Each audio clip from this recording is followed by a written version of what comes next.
Meu nome é Kiara Terra, eu sou contadora de histórias e escritora. Participo do projeto Contadores de Histórias Encantadas. Há 12 anos eu conto histórias interativas. Eu gosto de chamar de histórias abertas. A minha contribuição nesse vídeo vem do desejo de olhar para o coração das narrativas, convidar o professor para caminhar comigo pelo modo como vejo as histórias, e compartilhar algumas perguntas sobre como acordar nas crianças o desejo e a alegria de ouvir e contar histórias. Antes da gente contar histórias, a gente escuta histórias. Na barriga da nossa mãe, quando a gente ainda é um bebê, a gente escuta histórias sobre o tempo, sobre como estão os dias, sobre que nome a gente vai ganhar, sobre o nosso nascimento. Primeiro a gente ouve, depois a gente conta. Eu gosto muito de pensar numa história como um emaranhado de fios assim, como um caminho que começou aqui, quando a pessoa nasceu, e à medida em que ela vai vivendo, e a vida dela vai se desenrolando, ela vai encontrando coisas, encontrando pessoas, encontrando situações difíceis, encontrando situações enroladas, experimentando pães pela primeira vez, encontrando o mar pela primeira vez, vivendo uma noite escura pela primeira vez. Passando por tudo isso, encontrando as perguntas, a gente vai vivendo a aventura que é estar vivo e a aventura que é estar no mundo. Quando a gente encontra uma história, ela está repleta de perguntas. Eu acredito que é importante que a gente pegue a história no colo e encontre as perguntas que estão dentro dela, os nós que a gente pode encontrar. E quando a gente encontrar uma pergunta, que a gente aguente a sensação que essa pergunta nos traz. Mesmo que a gente não tenha uma resposta imediatamente para ela, que a gente aguente o peso dessa pergunta. Que a gente segure essa pergunta no colo com o nosso aluno e dê tempo para que a pergunta possa florescer e para que a gente consiga encontrar alternativas juntos. Por exemplo, para que serve o medo? O medo é um sentimento muito familiar, é um sentimento que todo mundo tem, desde pequeno. Seja o medo de cair, seja o medo de morrer, seja o medo de perder quem a gente ama. Para que serve o medo? Talvez o adulto possa ensinar para a criança que se ela esperar um pouco, as coisas difíceis passam. Talvez a criança possa ensinar o adulto a olhar o mundo pela primeira vez. Quando contamos e ouvimos histórias, fazemos juntos um trajeto, um caminho. Olhamos para esse caminho e olhamos um pouco para nós mesmos, para os caminhos que a gente já viveu. A narrativa faz com que a gente possa olhar para nós mesmos, faz com que a gente possa olhar para o outro, faz com que a gente possa descobrir coisas invisíveis que a gente tem por dentro. O nosso jeito de dormir, o nosso jeito de comer, o nosso jeito de pensar, o nosso jeito de dançar, o nosso jeito de passar pelas coisas. E é muito bom quando as pessoas se encontram, quando esses jeitos podem ser compartilhados. Compartilhar o nosso jeito de ver e agir é uma maneira muito importante de construir conhecimento. Nos faz entender quem somos, onde estamos, o que nos apaixona, o que nos move, o que nos entristece. E cada criança se entristece por uma coisa, cada pessoa se apaixona por uma coisa. Eu não posso me apaixonar pelo outro, eu também não posso caminhar o caminho do outro. Então, quando uma criança for escolher uma história, que ela escolha uma história que a move, uma história que ela precisa ouvir, uma história que ela possa encontrar e possa dizer: isso me serve, aqui eu caibo, aqui tem lugar para mim, isso me faz sentido. Como transformar uma criança em um leitor?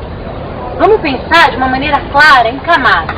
A primeira camada, primeiro a criança aprende a ler, depois ela junta as letras e forma uma palavra, depois ela já consegue ler frases inteiras, mais adiante ela já lê páginas e aí então ela lê o livro. Depois que ela lê o livro, que ela está completamente alfabetizada, a gente pode dizer que passamos pela primeira camada. O que vem depois? O que vem adiante? Existe algo entre saber ler e se tornar um leitor. É para isso que vamos olhar. Antes de conhecer as letras, a criança conhece o mundo, experimenta sensações, ama, é amada, se entristece, experimenta delícias. Quando ela encontra um livro e aprende a ler, antes disso ela já ouviu histórias e já aprendeu um jeito seu de estar no mundo. Vou usar isso aqui como uma metáfora para a criança para o que ela traz, para o que ela viveu, para as sensações, para as memórias, para as lembranças, para o mundo que ela construiu para si até aquele momento. A história que a criança encontra no livro precisa encontrar a história que a criança tem por dentro dela, a história dela mesma, desde o começo, do nascimento, as impressões que ela tem no mundo. A história do livro precisa ficar dentro da criança e a história da criança precisa caber no livro. Assim, existirá uma história entre aquela do texto que está no livro e a história vivida pela criança, algo que se constrói no meio, um caso de amor entre o que a criança viveu e o que ela encontrou no livro. A criança dá seu mundo para o livro, e o livro aumenta o mundo da criança. A criança dá sentido à história. A história pode mostrar à criança coisas sobre ela mesma e sobre as outras pessoas. Um livro espera um leitor que olhe a história contada e dê a ele um sentido. Estamos falando não de uma história escrita ou de uma pessoa. Estamos falando de um encontro entre a história do livro e a história da criança. Uma história pode ser um lugar onde a criança se sinta acolhida. Pode ser uma aventura de descoberta da sua própria coragem. Pode ser um momento de sentir saudades, de lembrar de quem a gente ama. Uma história nos dá a possibilidade de nos imaginarmos, encontrando pessoas, fazendo coisas, vivendo experiências que não viveríamos na realidade. Professor, quando você trouxer uma história para a classe, deixa a história borbulhar. Deixa que as crianças tragam as coisas que elas viveram, as experiências, que elas contem outras histórias. Nada é mais importante do que o desejo de compartilhar as coisas que a história trouxe para os alunos. Se os alunos ficarem quietos, talvez eles achem que as histórias deles não são importantes. Talvez eles acreditem que por não estarem escritas em livro nenhum, as histórias que eles têm por dentro nem existem. Então, professor, leve o livro para casa, como uma semente. Deixe a história brotar dentro de você. Traga para os alunos músicas que a história te fez lembrar, pessoas importantes, vizinhas, tias, histórias parecidas que você conhece, com a história brotada por dentro. Acredito que quando a gente conta uma história, a gente conta um pouco quem a gente é. E a gente conta melhor aquilo que a gente entende, aquilo que a gente de alguma maneira já viveu parecido. Os alunos precisam encontrar o que deles é parecido com a história. Eles já viveram medos parecidos? Eles já conheceram pessoas parecidas com aquelas? Acredito que para contar a história, os alunos precisam primeiro contar um pouco das histórias deles mesmos. Vamos pensar que a história é como uma renda. A beleza da renda está no desenho que ela faz, mas o desenho da renda é feito de espaços vazios, de faltas, de buracos. Tente olhar a sua história, professor, com olhos curiosos. Separe dois grupos de alunos e tente olhar a mesma história por ângulos diferentes. De lado, de cima, por trás, pelo alto, por baixo. Olhe a história em suas várias possibilidades. Por exemplo, pelo olhar do malvado. Se a gente emprestar os nossos olhos para uma personagem má, a gente pode ver que ela tem razão. Talvez aquela fada que tenha feito espetar o dedo no fuso, tenha feito isso por muita tristeza de não ter sido convidada. Quem já não foi convidado para uma festa? Quem aqui, quando chegou na hora da festa, não tinha mais lembrancinha para você? Quem aqui já foi preterido? Quem já se sentiu filho menos querido? Tente se colocar no coração de cada personagem, porque assim a história se multiplica e a gente consegue acolher o que cada história é para as diferentes crianças. Registre, faça uma coleção de perguntas sem respostas que vieram da história. Faça uma coleção de histórias desdobradas daquela mesma narrativa. Quando a gente escolhe uma história para contar, geralmente a gente também é escolhido por ela. A gente lê várias histórias e tem aquela sensação, sim, eu sei do que essa história está falando. Eu sei o que é isso. Eu posso entrar dentro dessa história. Essas histórias que a gente escolhe, a gente conta geralmente com mais amor, com mais entusiasmo, como se a gente se sentisse alargado quando a gente encontra essa história e divide essa história com as pessoas. Quando os alunos encontrarem as histórias, deixem que eles escolham com gosto. Mesmo se duas crianças ou mais escolherem a mesma história, pensem que cada uma vai contar do seu modo, e que isso pode ser uma experiência muito valiosa, ver como a mesma narrativa ganha novas cores, novos contornos, novas margens, quando ela encontra pessoas diferentes. Então, chegamos a um ponto. A gente acolheu o que a criança trouxe, as histórias das crianças foram divididas, compartilhadas, as paisagens, as lembranças, os amores da criança, tudo isso foi colocado na mesa, essa história entrou como uma semente e floriu. O que a gente faz com esse tanto de coisa que entrou em ebulição?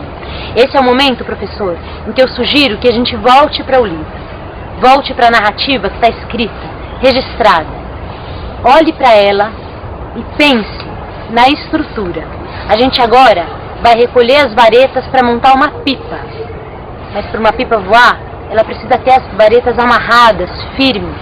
Então a gente vai dividir a narrativa do livro em 7 itens, 7 tópicos, como as atividades do livro do professor, que também estão divididas em 7 itens. A gente vai contar a história em 7 frases. Cada frase é uma vareta. Cada frase é uma parte importante da estrutura. Se as crianças souberem as 7 frases, elas conseguem contar a história do começo ao fim. A estrutura pode ser retomada sempre que for possível. Assim como as coisas mais importantes, as preciosidades, também devem ser retomadas. Se a gente esquecer a estrutura, ou esquecer uma parte valiosa, as crianças podem ajudar a lembrar. As crianças são um time, e elas devem cuidar tanto da estrutura, quanto das memórias e das histórias que elas mesmas trouxeram. Professor, quando um aluno ou grupo de alunos começar a contar uma história, coloque o seu coração nos olhos. Pense, se eu fosse esse aluno, o que eu faria? Que saída eu conseguiria dar para essa pergunta que ele está tentando se fazer? Olhe para o seu aluno e veja o que ele traz. A criança que fala muito baixo pode usar isso para a hora de suspense da história.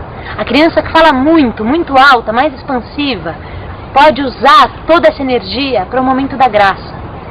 É importante que toda característica seja olhada como uma qualidade, como uma potência. Mesmo que ela ainda esteja desorganizada, mesmo que a criança traga de uma maneira que a gente não saiba como utilizar. Pense que tudo pode ser transformado em uma flor. É só esperar que se brote e se cuidar daquilo. Pense que a criança começa a contar como um bebezinho que nasce com cara de joelho, que precisa ser acolhido, alimentado e muita confiança para que ela consiga descobrir a sua própria beleza. Combata um olhar de julgamento, de crítica. Tente resgatar um vínculo, um acordo de generosidade mútua e a lembrança constante de que as histórias trazem perguntas difíceis e que é preciso ter coragem para falar dessas perguntas. Pense que quando uma criança está no lugar do narrador, ela está exposta e que todas as outras crianças devem fazer como uma roda, como um círculo de proteção, para que ela consiga se expor, porque dessa exposição é que vem a beleza da história.